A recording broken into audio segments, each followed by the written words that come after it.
All right, let's get started today with Bhagavad Gita chapter 13. This is actually a very profound chapter and not an easy one, so you're going to have to bear with me on this. But let's see how it goes. Maybe we can make it simpler. I'll try. Chapter 13 begins talking about a different aspect of the philosophy of the Gita. Chapter 1 to 7 had talked more about the soul and the nature of the soul, and then it went from there to karma yoga and things like that. In chapter 7 to 12, we were discussing about the nature of the absolute God. And now from chapter 13 onwards, we're going to start working towards understanding this world. So it begins with Arjun asking, Prakritim Purusham Chaiva Kshetra Kshetragya Evacha, which means that he's asking about the different aspects of this world, which are known as Prakriti, which is nature, and then Purush. In this sense, the Sanskrit word Purush doesn't refer to necessarily male, though it sees the male energy as the enjoyer. Okay, of whether it's the word, it sees God as the original enjoyer. He sees the original Adi Purush. You might have heard one of these prayers that is very popular, Govindam Adi Purusham Tamaham Bhajami, which is I worship Govinda, the original Purush, the original enjoyer. So God, being the creator, creates for what? Why does God create? It's actually hidden right there in that word. Purusha. Does anyone know? For his enjoyment. You got it. Even though you don't know Sanskrit, Mariah. I know that. But you nailed it. Absolutely. So the word Purusha means the enjoyer. And the interesting part is that every one of us wants to enjoy.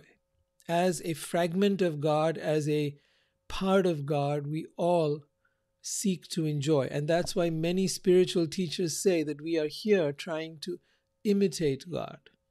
We want to be the Purusha. We want to be the enjoyer of the world, of this body, of another person's body, of our possessions, like that.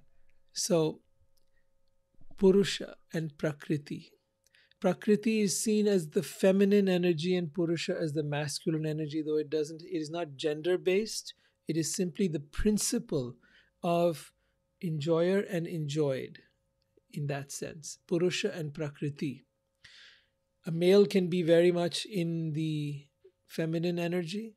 A female can be very much in the masculine energy. And they can swap and switch depending on their moods and their state of mind and their consciousness at any given time. So it is not limited in any way. Two women can interact again in masculine and feminine energies. Two men can interact in masculine and feminine energies. And we see this all the time. So coming back to what he's talking about here, I wish to know, Arjun is asking, about Prakriti or nature, Purusha, the enjoyer, and the field, Kshetra. Kshetra means the field, and the knower of the field. So Kshetra and Kshetragya. Kshetra means actually this body, and the knower of this body, Kshetragya, the one who knows about what this, who understands, what is awareness of the body, and of knowledge and the object of knowledge. So he's got a whole lot of stuff that he wants to know about now. Now he's going further. So Krishna replies by saying that this body is called the field, and one who knows this body is called the knower of the field. So while much importance is actually been given to the mind, and especially in philosophy and spirituality, you'll often hear people talking about how the mind needs to be tamed. And even Krishna has talked about this in the past. But at this point, a very important aspect is being brought up. Being aware of what is going on in this body. Because if the body is affected in a certain way, then the mind cannot function. Like, for example, if a person is hungry and you ask them to meditate, It's almost impossible unless there's some yogi and who has practiced that kind of thing. For the average person, uh, they need their physical needs taken care of. They need, if they've not slept, they need to sleep. If they're tired, they need to rest, right? So the body, if it's not going to support the mind, then you're going to find that it's very difficult to engage in spiritual practice.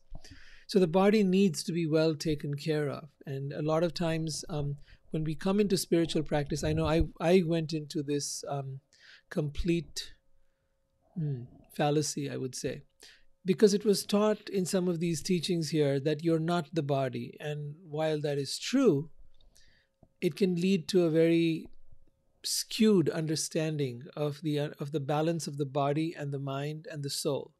So while it is true you're not the body, in fact you're not the mind, in fact you're not who you think you are, you're not any of it, right? So while that is true, um, the idea that you're not the body, if it results in ignoring the body, not exercising properly, not eating properly, not resting properly, then one's journey on the spiritual path will be seriously impaired.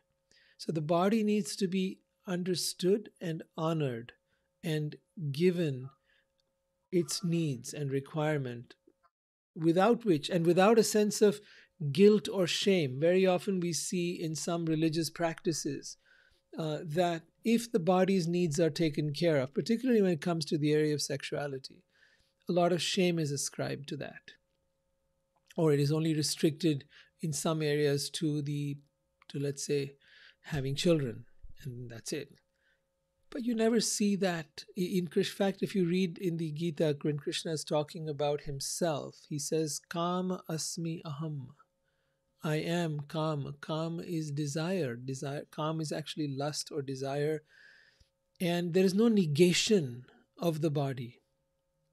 Krishna at no point negates the body. It's very important to understand. But many spiritual teachers have done just that. For example, by the practice of celibacy, which is beneficial, no doubt. But it is not in lieu of, or like, you can take up any spiritual practice you like. We have absolute freedom. And some spiritual practices might work better for one person than for another. But to take that and then demonize someone because they are, let's say, married or have family or have partner or a lover or whatever it is, that takes it to the other end. Now we're creating shame. And while some spiritual teachers do that, you will never see Krishna doing that. You will find him enjoying everything of the world. Of course, on one hand, one may argue this is his world, so why he would enjoy it. This is for his enjoyment. But at the same time, he wants us to enjoy the world. He at no point tries to get people to not enjoy the world.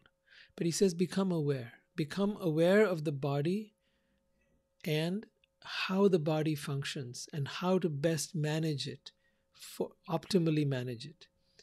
So that these are the questions that we're going to be looking at here. All right, let me take care of one thing here. I think we have some background sounds. I'm going to kind of...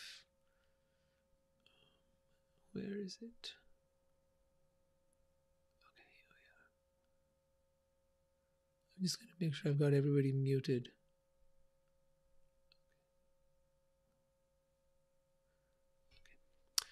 Okay. Right.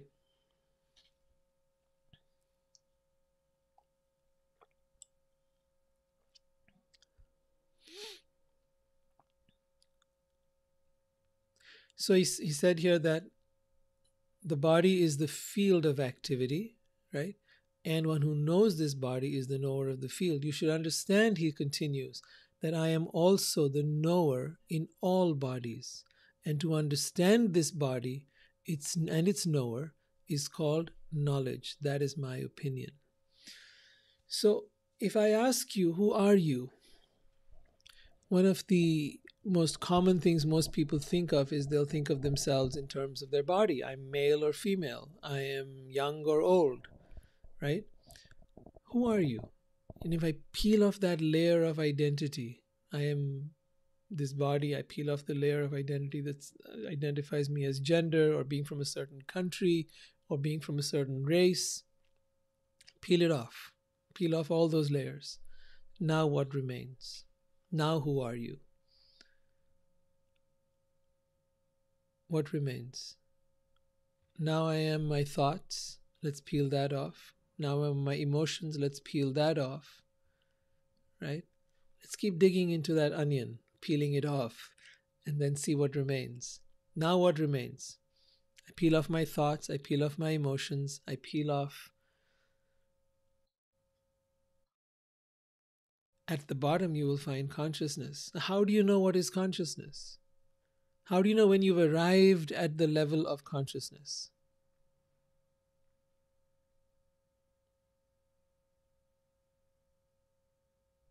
Is consciousness an object? Is consciousness something that I can identify? This is where my consciousness is. This is what consciousness is. Can I actually identify it? Can I objectify it? Ah, exactly. You can know it as a feeling, actually a feeling beyond emotion. It is a sensing, perhaps, an awareness, perhaps. But it is the one that is aware of everything. Sorry? No, intuition, it goes much deeper than that. See, if you go behind your thoughts, I have thoughts, I have emotions, I have intuition.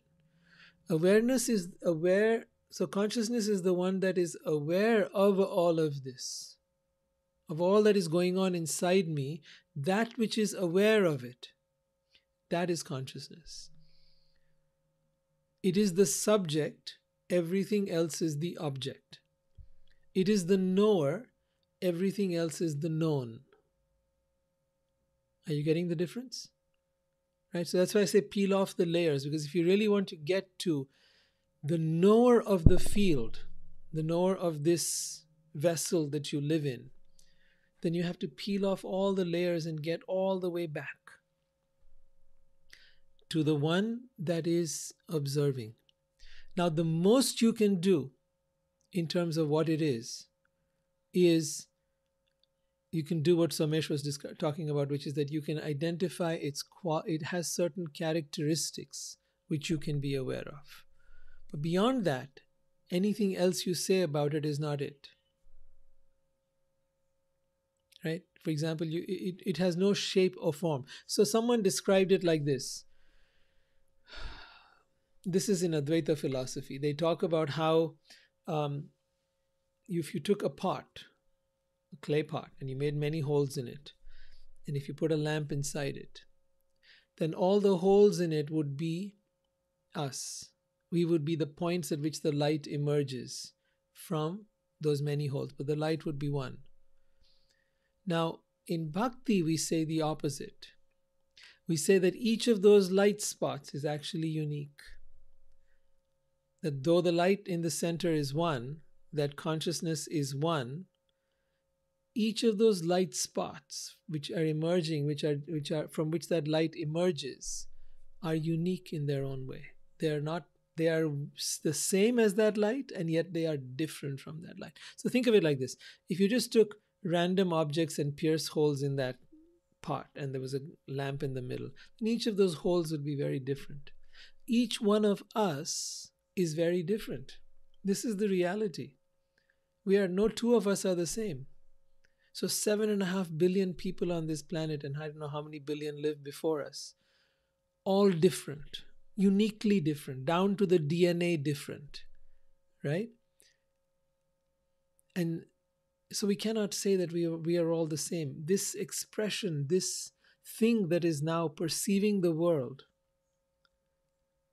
is different. It's a different lens through which the world is perceived and understood and reacted to. So it's fascinating to explore this. Are we all the same? Are we one? A lot of philosophers will tell you that we're all one. If we are all one, then I am you and you are me. And if I am you and you are me, then you should know what I'm thinking and I should know what you're thinking. I should see the world the way you see it and you should see the world the way I see it. But that's not the case. Somehow, even though we are one, we are different.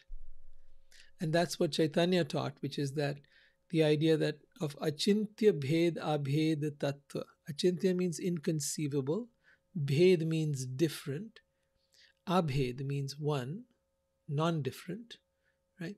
So we are simultaneously, inconceivably one with each other and yet different from each other. Now you'll say, oh, this is a really weird paradox or a contradiction. But much of spirituality is actually understood through contradictions like this.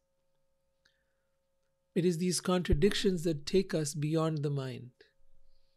As long as we are in a polarity, we are in the mind. If we say we are all one, that's one side of a polarity. If we are all different, that's another side of the polarity. The true freedom from all, true non-duality, the true moksha, the true liberation comes through contradictions. Any questions about that so far?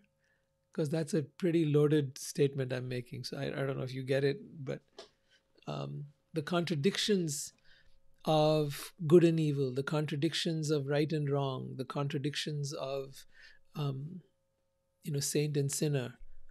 When you can see beyond the contradictions of saint and sinner, good and evil, right and wrong, then, or positive and negative. Now the big common one is positive, negative. Everyone wants to be positive, right? But when you can go beyond positive and negative, now you've entered the spiritual realm. And that is that place of equanimity. That is that place of equal vision. Samadrishti is the term Krishna uses in the Gita. Samadrishti, which means same vision. The vision of sameness, which we refer to as equanimity also.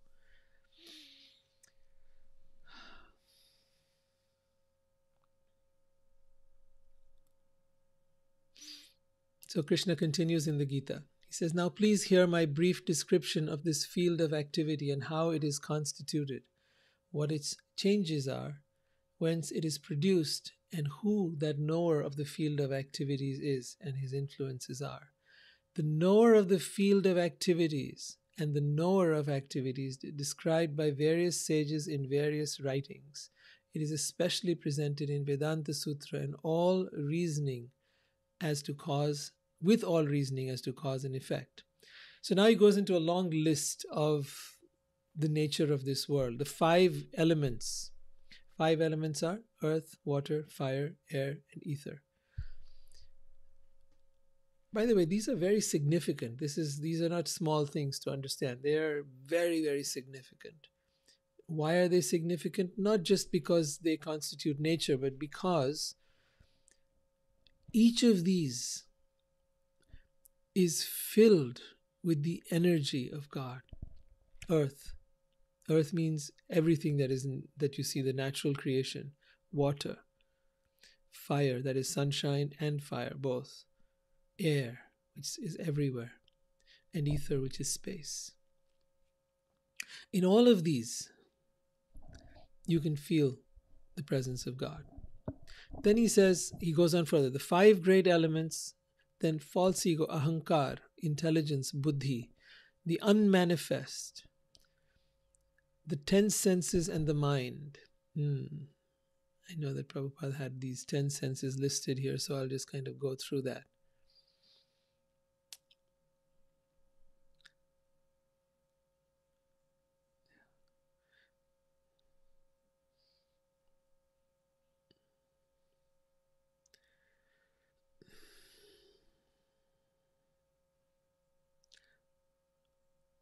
Just one moment. I know I had this lined up.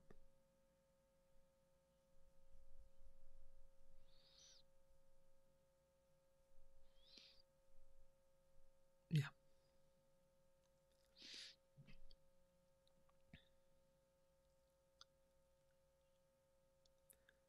The 5 objects of the senses are smell, taste, warmth, touch, and sound. And then you've got the 5 working senses: the voice, legs, hands, the anus, and genitals. Then above the senses, there is the mind, which is within and which can be called the sense within. Therefore, including the mind, there are 11 senses altogether. Then there are the 5 objects of the senses. And then the aggregate of all these 24 elements is called the field of activity. If one makes an analytical study of these 24 subjects, then you can very well understand the field of activity.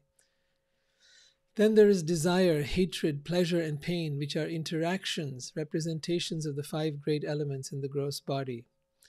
The living symptoms represented by consciousness and conviction are the manifestation of the subtle body, mind, ego, and intelligence. These subtle elements are included within the field of activities. Okay. To me, it goes into an area where I'm not sure if I want to really expand on that. Do you feel there's a need for that? Do you feel we should dive into this a little deeper or go past it? Because we're coming to some more juicy stuff. I mean, these we understand are all the different elements of this world, right? All the stuff that we're dealing with. When you break it up, I mean, when we see the world, we see events occurring. We see he did this, she did that, the traffic, the weather, we see this. But when you break it down to its elements, these are the things you're looking at. Ultimately, everything that exists does not exist out there. It exists in here. Think about what I'm saying. Whatever you see exists because it's going through your eyes and it's being reflected in your head. So you really don't necessarily see what is out there. You see what your senses allow in, the spectrum of light they allow in, and the way it is interpreted by your brain. And now, because we all have similarly constructed brains, we see similar colors, similar shapes, similar forms, and so on. But is it possible that we're all under the same delusion? That there are many more colors, that there are many more aspects to every shape, and there are many more things going on that we do not see. And if you really think about it, you'll realize there probably are. But it's just that we can perceive a certain amount of what is called reality. But reality in itself, if you look at it very closely, and if you study some quantum physics, quantum mechanics, then you begin to understand that reality in itself actually doesn't exist. Reality is simply a bunch of stuff that we are picking up on and we are perceiving a certain way. So they talk about how reality appears to be like particles, but if you get close enough to the particles, you actually see waves. And they're not actually waves. The waves are just the way they're trying to represent what they cannot actually see, the electrons and so on that are moving around, quarks and so on. But actually, there's nothing there. When you really try to get into it, there's nothing there. Yet we are so caught up and invested in this reality. So many times people ask, why would God create a world where there is so much of pain and suffering? The pain and suffering isn't in the world. The pain and suffering is here.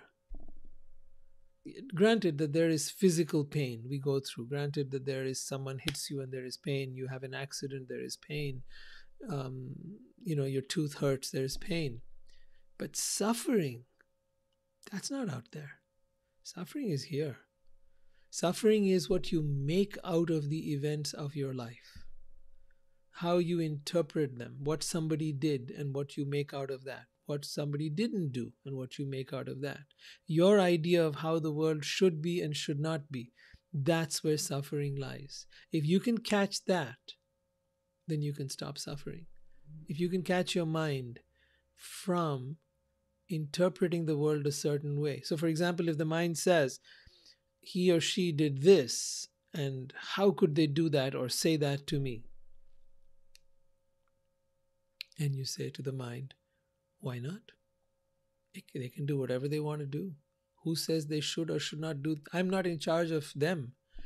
I'm not even in charge of anything. I'm not even in charge of what the ant is doing. I'm not in charge of the weather. I'm not even in charge of this body. I cannot even control how long I can close my breathing or stop my heart. I can't. So I'm not in control. Me trying to think that people should or should not do what I think they should do is preposterous, right? But yet that's what we do all the time. My child did this and they should not have done it. My partner, husband, wife did this and they should or should not have done that. And we're upset and we're angry and we're hurt and we're sad. And we go through all of this because we think people should do things the way we believe they should. Or even we should do things. I didn't do my meditation today. I didn't finish my assignment today. I didn't, whatever, right? Didn't finish my chores that I thought I was supposed, or I should be doing that. It's the weekend and I must get this done. And I didn't. And I'm now hard on myself. Our suffering is self-induced. So if you are experiencing suffering, remember this, it is self-induced. If you take responsibility, you can actually stop it. If you are anxious about something, yes, most emotions happen. There are emotions that happen that are caused by the mind, but there are emotions that also happen at a very deep, visceral level. Craig brought this up about feeling a certain way, not knowing why, like causeless, without any cause, right? And that happens too. Sometimes the body is reacting to something. It could be the energies of people around you, of the planets, of the weather. The body is having its own response to the universe. Right? It's not always our thoughts. Anxiety can often be something that is very physical, very physical. It doesn't have to always be from our thoughts. So sometimes people say if you change your thoughts, then you will change the way you feel. Not necessarily. Sometimes you have to change the way you feel to change your thoughts. It's a very interconnected mechanism. It's not one or the other. So it depends on where it's starting. It depends on how, it hits you. And then you have to figure out what your resources are and how to move things, shift those energies around. Right? But that's why, Craig, we were talking about earlier, to take responsibility is more important. Even if someone could tell me how I'm feeling or what the influence is, stars or whatever, still I have to deal with it.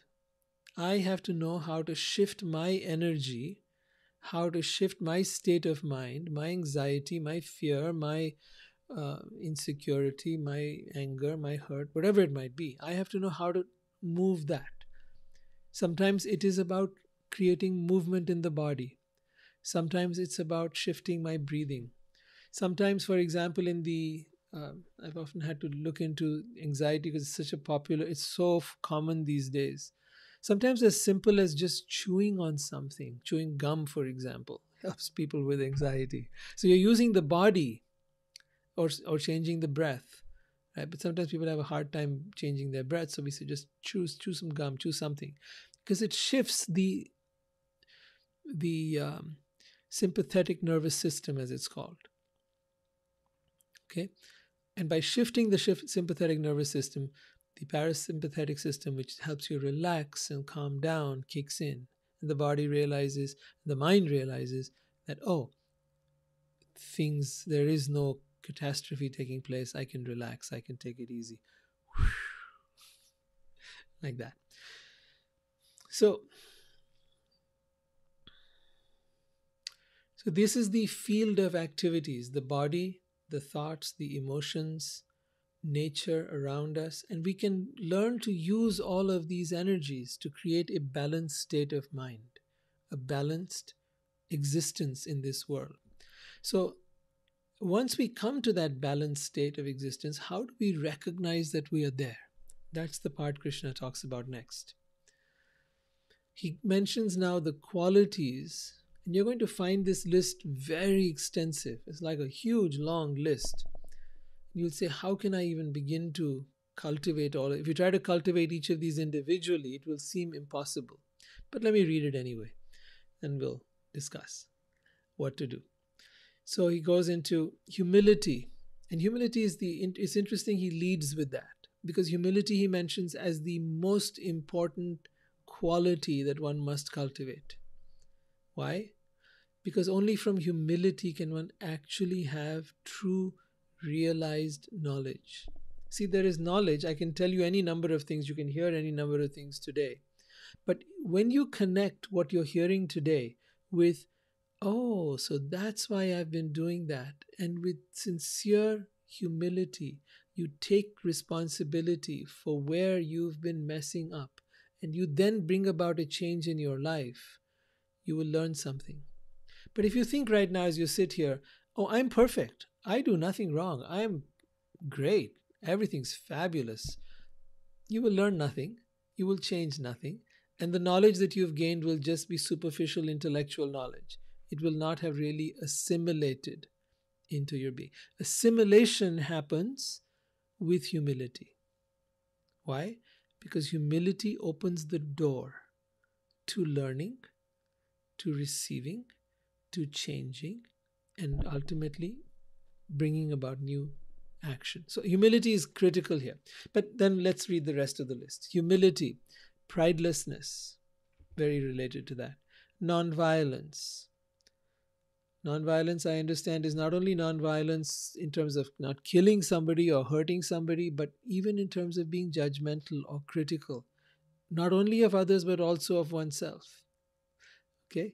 So humility, pridelessness, non-violence, tolerance. Tolerance, so important. Now they talk more of acceptance, but it's really the same thing. You can give some nuances to it in the language, but the intent I know here is the same as acceptance. Acceptance of reality as it is. Sometimes you have to tolerate reality as you accept it. Yeah, they're very closely linked. Um, Simplicity, again, a huge quality to have. Simplicity, to simplify your needs. It's wonderful if you have a lot, go ahead, enjoy it, beautiful.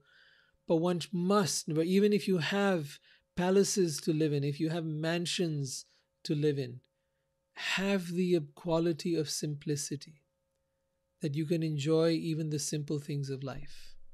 That even when you have nothing, you're able to enjoy your life. You're not dependent upon circumstances and situations of having or not having. So simplicity, approaching a bona fide spiritual master, cleanliness, steadiness, self-control, renunciation of the objects of sense gratification. Renunciation in this case doesn't mean giving up, but rather non-attachment to the objects of sense gratification. So non-attachment to means it's not like I have to have everything the finest and the best. Again, it links up to simplicity. I can have or not have. I can enjoy if enjoyment is there, and if not, I'm content in myself. Absence of false ego, the perception of evil of birth, death, old age, and disease. The perception of the evil. Okay, the awareness that this is really the thing plaguing all of us. What? Birth, death, old age, and disease. Detachment, freedom from entanglement with children, wife, home, and the rest. Even-mindedness, and amid pleasant and unpleasant events, constant and unalloyed devotion to God. Accepting the importance of self-realization and the philosophical search for the absolute truth.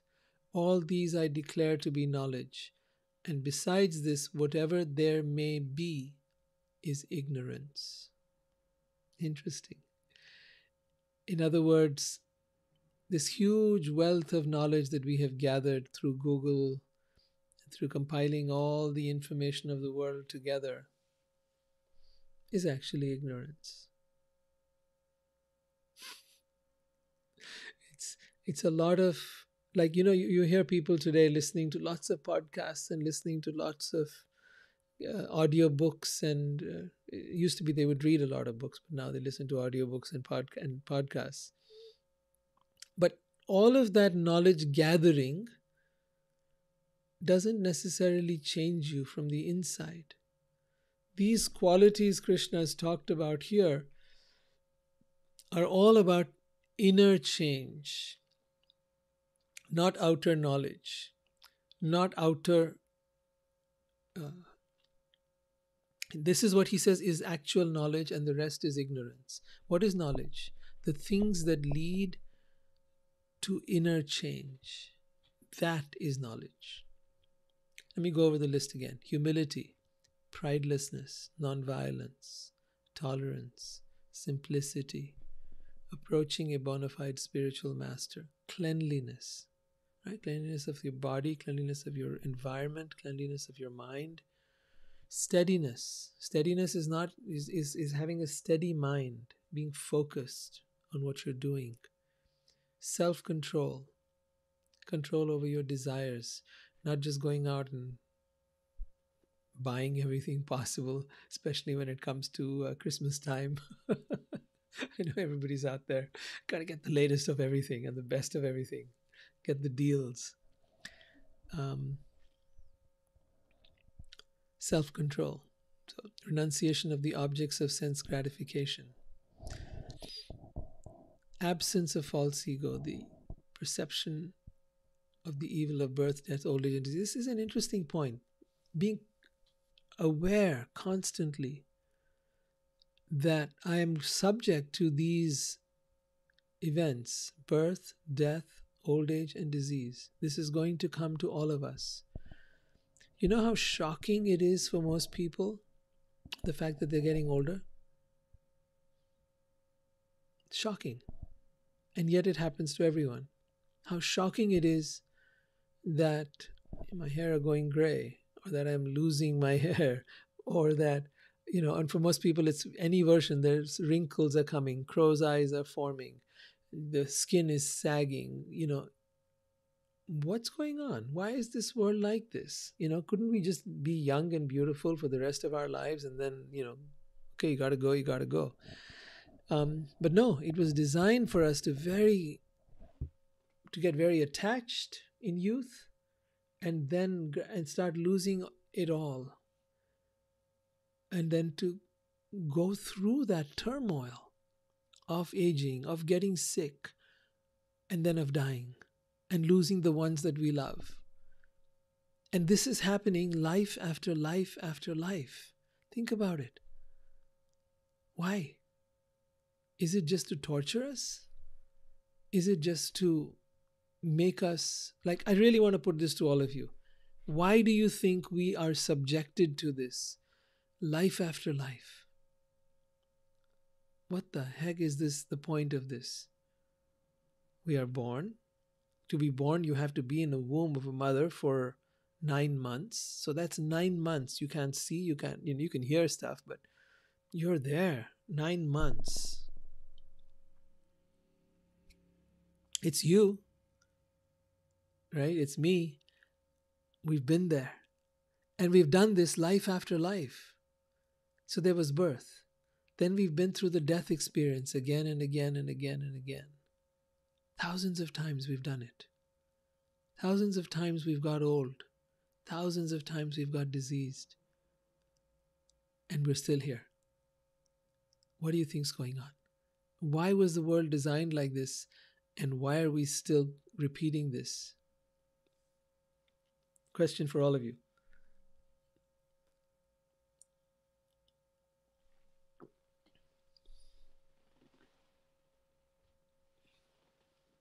Anybody want to try?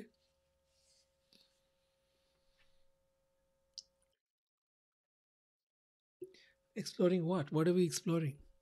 It's a good starting point. Yeah, go ahead. Keep going.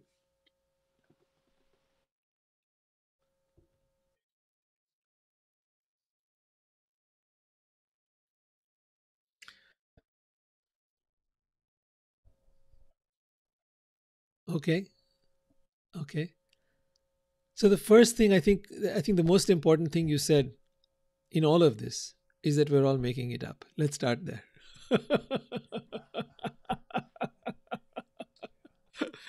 Everything we're doing, we're making it up. Sometimes people were asking me, how come you're so focused on things? I mean, how do you have a purpose? How do you get a life purpose? I say, you got to make it up. There's nothing more to it. It's not like, you were born with a life purpose and you got to do that. And if you don't know what it is, then you're just, going to suffer. No, you make it up. What are we going to do the rest of our life? Let's make it up. But the important thing is, why was this world designed with these particular problems: birth, death, old age, and disease?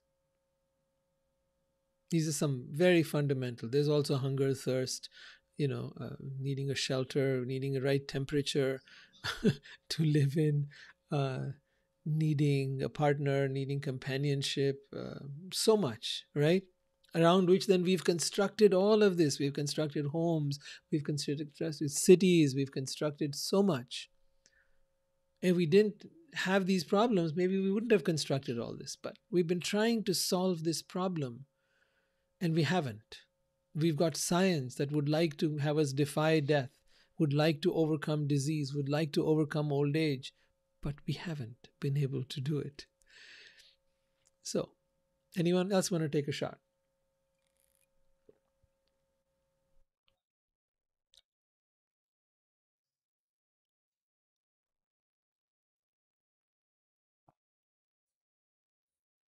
Uh-huh.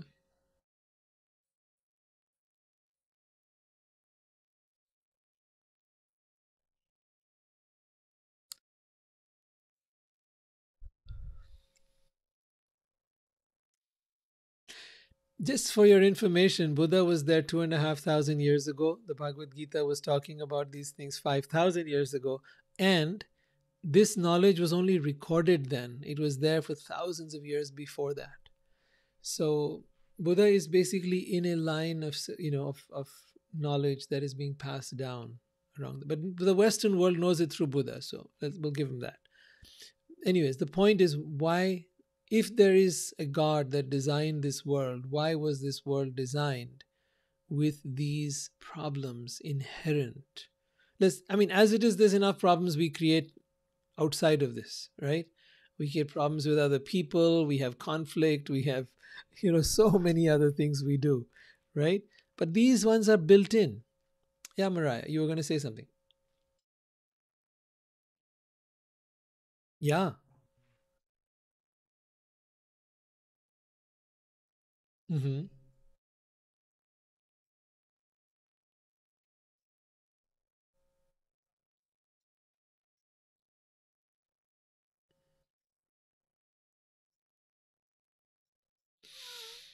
All right. So let's notice one more element. Let's throw in one more piece here. It's called free will. The free will to be whatever you want to be. And having explored all possibilities, to finally say, I don't want to be anything but me, the real me. Right? I've got the opportunity. See, I start off as a child being happy, playful, all of that. And then little by little by little, as my logical mind develops, I start losing all those qualities and I get socialized and all of, the whole cycle. But the point being, freedom. Freedom to be anything you want to be. And all through, if you look at it, look at how the design is done, okay?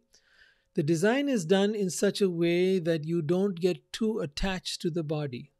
That the whole system is designed to wake you up, right? To show you that this is fallible, that nothing you do is going to give you happiness, nothing you do is going to actually fulfill you. We are given the desire for happiness, for love, for peace, for knowledge, for eternal life. We're given the desire for that, but not the fulfillment. For getting the fulfillment of it, we have to go to a deeper level. We have to graduate, we have to grow up and embrace who we really are. But you see, the embracing of who we are is a choice. It is not forced upon you. Like I know most people today, if you, I mean, my own daughter, if I tell her, you have to be this way, she's like, nope, I'm not going to do it. I'm going to do what I want to do. Okay. So we all have that freedom. And no one, not even God, forces us to be something we don't want to be. It gives you full freedom. Go ahead, do whatever you like. And once you've tried it all, if you're not satisfied, come back to me. I'll show you through books like the Gita and so on as to who you really are. And then you'll have to do the work to reclaim that self, to find that self. And along the way, there'll be many obstacles, even then. So there is one thing we are here to learn, and then there is a second. The first thing we're here to learn is, who am I? To find who you really are at the deepest level. In other words, to reclaim consciousness, to choose consciousness. But let's go one step further. Where did all this come from? That's the second question. And the second question, therefore, asks, what is the source of consciousness? If I am this consciousness that is here present in this, and you are also this, and he is also this, and she is also this, then what is behind all of this? Behind Prakriti, nature, and Purusha, the enjoyer of nature. I've been here trying to enjoy everything. But what is behind this? What is enjoying me? Once I know that I too was created and therefore am being enjoyed by something or someone out there. Oh, what is behind me? And then I begin to inquire about God.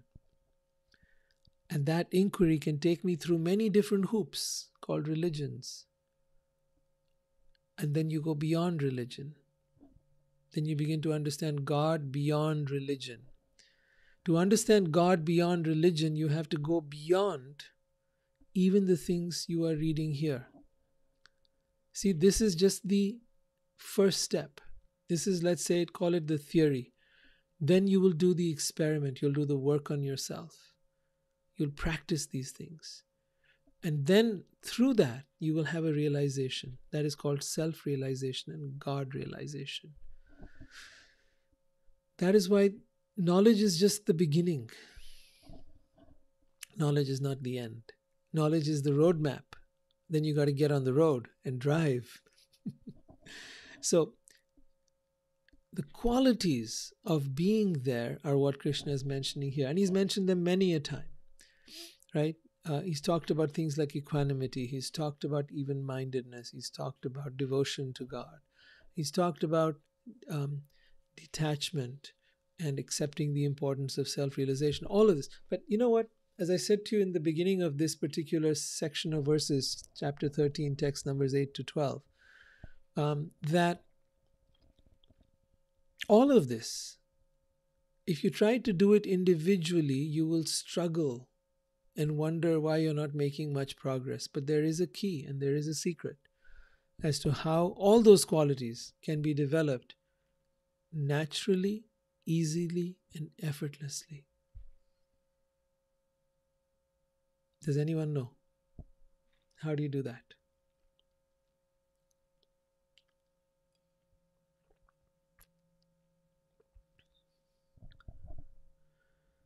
Two things. All of these qualities are natural for the soul.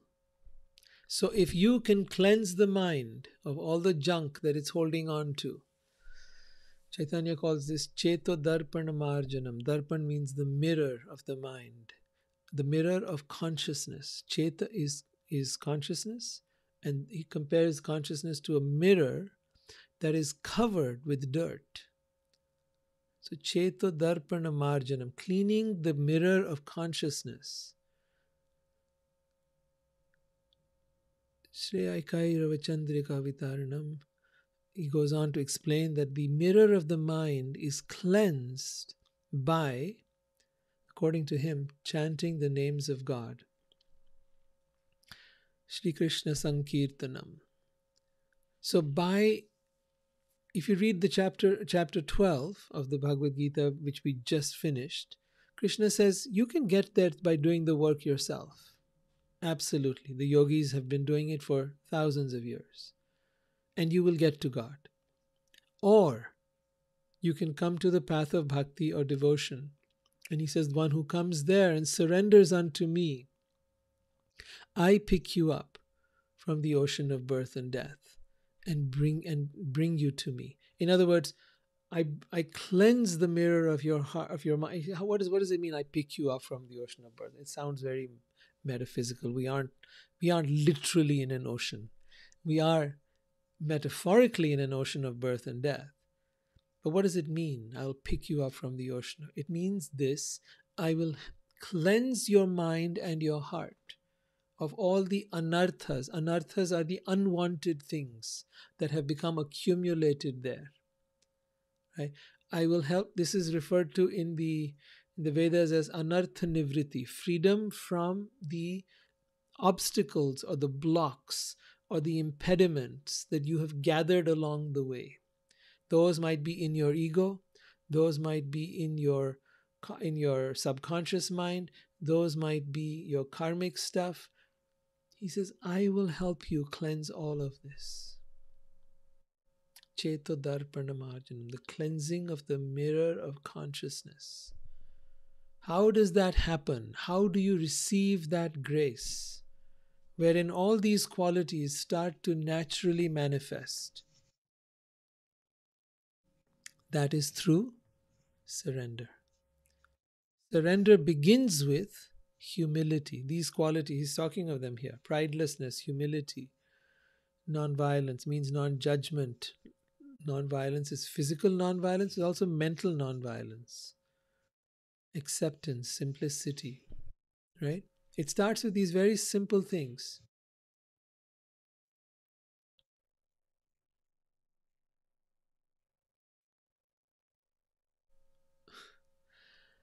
It starts with these very simple things. But above everything else, to recognize, oh Krishna, I am in this ocean of birth and death. I am foolish. I am weak. I have no strength. I have no ability. Please help me. Please guide me. Please show me the way. To really call out from your heart, to really, really from the depths of your heart, call out. And you will find that something will start changing and shifting within you just by that sincere calling out. To call out from a place not because I want something from you, but because I want you. Big difference. Most people call out to God because they want something from God. But call out to God not because you want something, but because you want God Himself and herself. That is where grace begins to come to you. That is where you begin to find yourself suddenly being lifted up. Lifted up. It comes with recognizing that I cannot do this on my own. I am not capable. I am not worthy. Those very things that haunt us. I am unworthy. I'm not good enough. I am, what else? What are some of the others? What is it at the bottom of your mind, the deepest, darkest fear that you have? That I am not good enough. I'm not worthy. What else?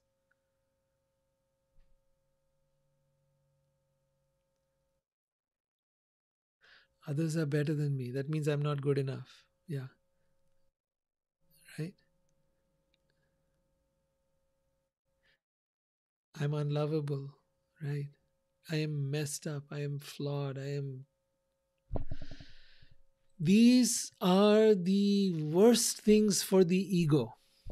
They are torture for the ego. They will break your ego. They will bring you to depression. They will bring you to even to the points of uh, insanity and even suicide. If you were to go deeper and deeper and deeper, falling into these statements. But I'm telling you, these very statements, if taken and presented to God, they will become the expression of the greatest glory, because you will find yourself being lifted up. All your suffering just disappears. If you take those very statements that are poison for the ego and you place them at the feet of God, and you say, my God, I am so unworthy, and you are so kind to bless me with your presence. I am so incapable of doing anything. Grant me your mercy. Right? If you simply use these same things that torment you and place them at the feet of God as prayer, as submission, as surrender, you will find yourself being lifted up, and all those impurities will little by little. You got to stay there. You got to stay in that place. But what you'll start seeing happen is the cleansing of the mirror of of consciousness. Then pure consciousness begins to emerge through you, and these qualities that he's talking about here, those qualities are the qualities of consciousness. They are the qualities of who you really are. Now, I don't know if I've made any sense now. Ask me, is there anything you understood or didn't understand?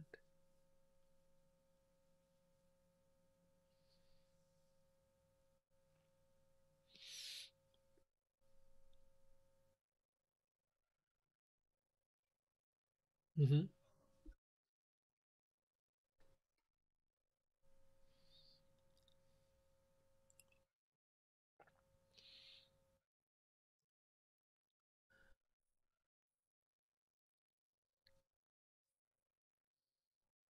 Mm-hmm.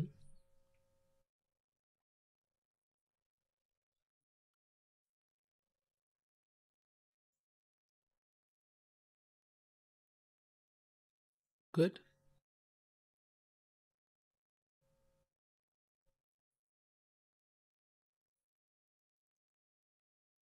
Yeah. Please explain. I give unto you. Tell me more about that.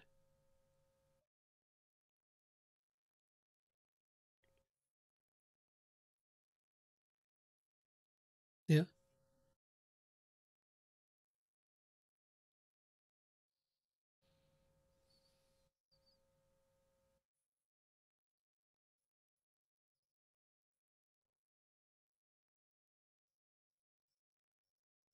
absolutely. Yes.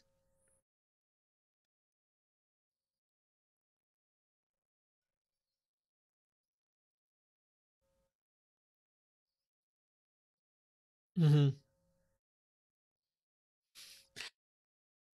If you are not feeling them, then there is no issue. But for most human beings, they feel these qualities. I mean, they feel this torment within themselves of not being good enough, of being unworthy, of being fallible, of being not as good as others, right? So there's this comparison. This is the ego. So you're taking the ego and you're simply surrendering it to God. That's what you're doing. And therein lies the, it's sometimes referred to as ego death. Okay. You have, your mind is addicted to being something. That something could be something great or something not so great.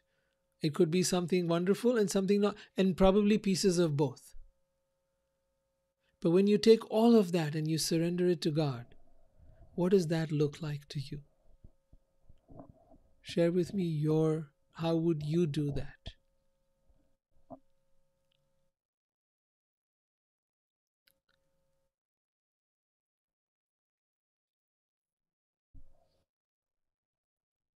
Right. Yeah. Okay.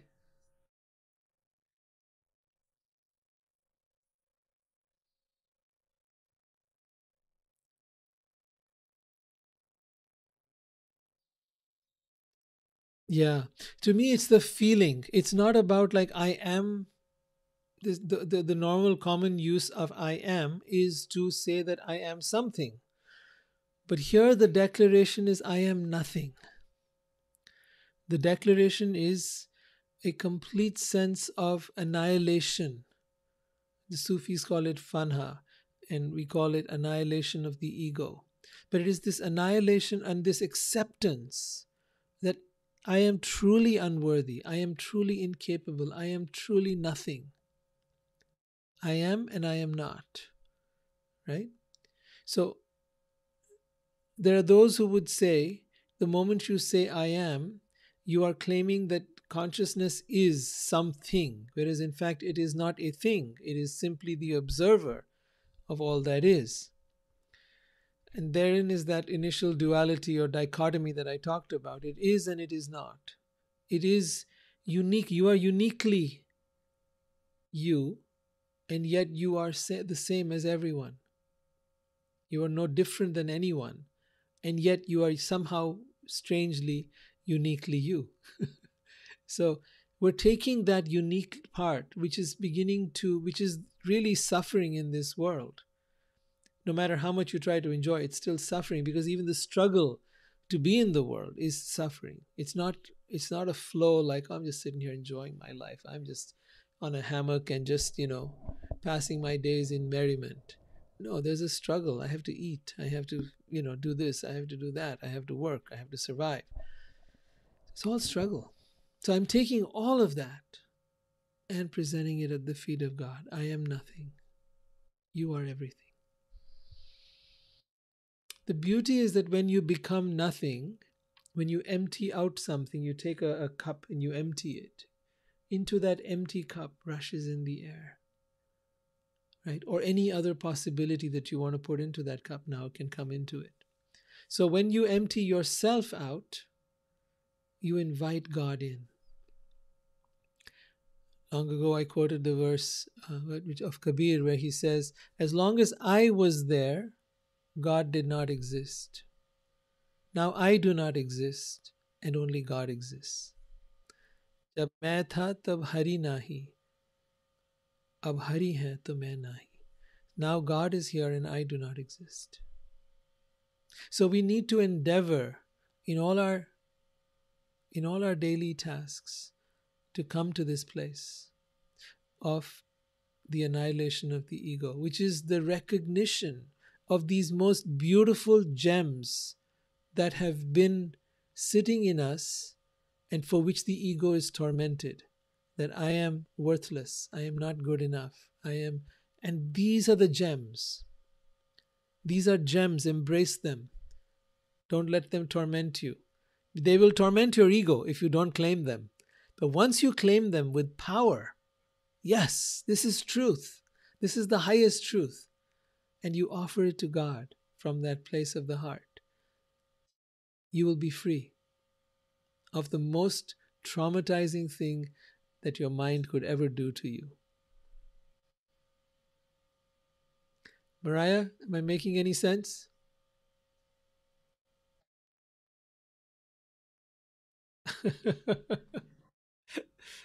I figure you'd get it.